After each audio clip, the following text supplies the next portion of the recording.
So God initiated the diversity of language. And by the way, everything God does is good.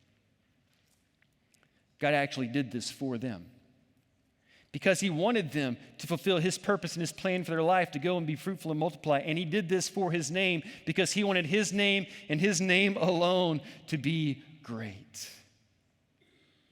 And I don't know about you, but I read this story, this ancient story of these people who lived thousands and thousands of years ago, and then I step into this moment with you today, and I just have to wonder, has anything changed? Are you living like they were living?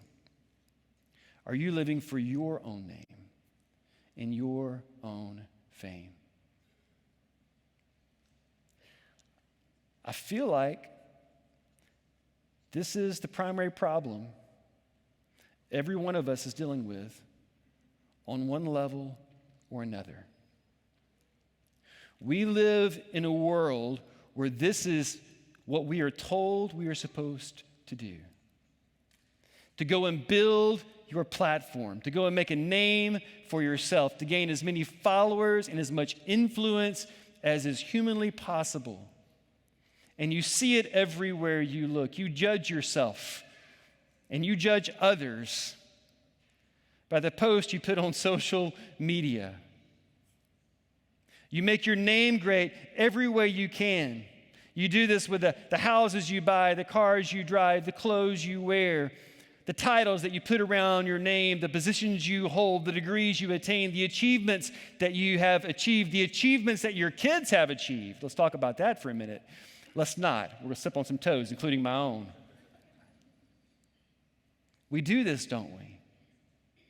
We live in a world, you live in a world, I live in a world where you're always trying to make a name for yourself. And you can do that. You can absolutely do that. Everyone around you is doing that. In fact, it is normal to do that. And in fact, it is so normal, you can be seduced into doing that and thinking you're doing it for all the right reasons. But make no mistake about it, you can spend your entire life doing that. Building bigger houses, accumulating all that you can, letting others know just how important and how great and how amazing and how awesome you are, your family is, and everything else. You can post highlight reel after highlight reel to make sure everybody gets the message you're doing just fine. You can do that. You can live for your own name and your own renown. And then when you get to the end of it all, I'll tell you what you found. What you'll find when you get to the end of it all is that you've spent your whole life living for way too small of a story. You can do that, but today what I want to invite you, what I want to challenge you to do is to live for the name of another. To live for the name and to live for the renown of the Lord your God. I love the way the prophet Isaiah said this. He said, God, it's your name, it's your renown that is the desire of our heart.